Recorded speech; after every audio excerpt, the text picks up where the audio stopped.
So my last question is one that I discussed with Martin Wolf, our famous economics commentator. And when I said to him, what would you ask the panelists? He said this: given where we are today, what frightens you most? We're gonna start with Governor Bailey.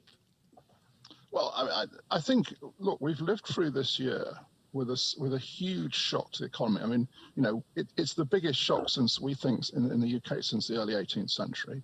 Entirely unpredictable in terms of its start. It has changed course with incredible speed. You think about the way in which COVID has moved around this year.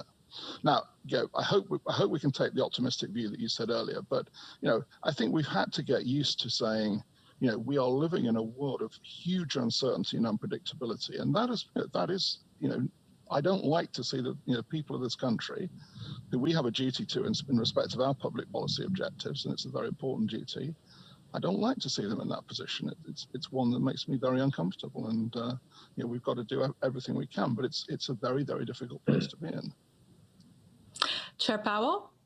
So for me, it would be the risk that there is some longer run damage to the productive capacity of the economy and to people's lives who've been disrupted by the pandemic. And it's women who are not by choice out of the labor force. It's kids who aren't getting the education they should be getting. It's small businesses that there may be generations of intellectual institutional capital that's being destroyed. And it's just workers who are, out of work for a long period of time and losing their connection to the labor force and really losing the life that they had. So that's the thing that I worry about the most. President Lagarde, you have the last word.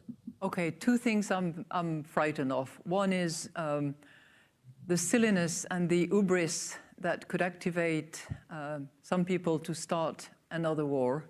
We just celebrated the 101st anniversary of the First World War, and the thought that we could go back into something like that is just horrifying to me. So I hope we'll be wise enough to stay away from that and have the means to diplomatically avoid that. And the second thing that frightens me, it looks a bit silly, but it's not that silly, it's the mink. I'm not sure you all have heard about the Danish minks and the millions of them that are being killed at the moment, because it really, it's a sign that the virus, which came from this pangolin to man, went from man to mink, and is now going from mink to man. And that would be a devastating piece of news, because it would mean that any vaccination that is being discovered at the moment would effectively not work on that new transformation of the virus. So I hope we are good enough, wise enough, and can jointly take responsibility to put a stop to that.